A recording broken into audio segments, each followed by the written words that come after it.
শুভেন্দু অধিকারী, আপনাকে অসংখ্য অভিনন্দন। আপনি আজকে মুখ্যমন্ত্রী হিসেবে শপথ নিচ্ছেন। এই পশ্চিমবঙ্গের মুখ্যমন্ত্রী, এই বিজেপি শাসিত একজন বিজেপি শাসকের মুখ্যমন্ত্রী। অসংখ্য অভিনন্দন, আপনি এগিয়ে যান। পুরো পশ্চিমবঙ্গ আপনার সাথে আছে।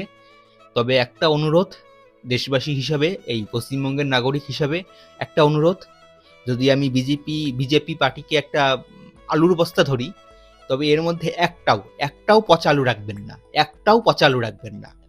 একটা ওই বিভিন্ন নাম নেব না কোনো দলের, ওদের একটাও পচা আলু যেন এই বস্তার মধ্যে না ঢোকে। আপনার কাছে এইটুকুই অনুরোধ, একটা পচা আলু ঢুকলে কিন্তু সব আলুকে পচিয়ে দেবে।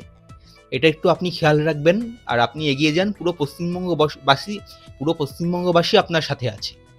কিন্তু একটাও এই আলুর বস্তা, বিজেপি একটা আলুর বস্তার মধ্যে যেন একটাও পচা আলু না আসে। একটা পচা আলু আসলে কিন্তু এই সরকার, নতুন সরকার আর আগের সরকারের মধ্যে কোনো পার্থক্য থাকবে না। তো অসংখ্য ধন্যবাদ, এবং একটা অনুরোধ, যেন কোনো এমন কাউকে দলে ঢুকাবেন না বা কাউকে ঢুকতে দেবেন না যে সে পচা আলুর মতন কাণ্ড করে বসে। এটুকুই বলার ছিল, এবং অসংখ্য অভিনন্দন। এগিয়ে যান, এই রাজ্যকে আরো উন্নত করুন। ধন্যবাদ।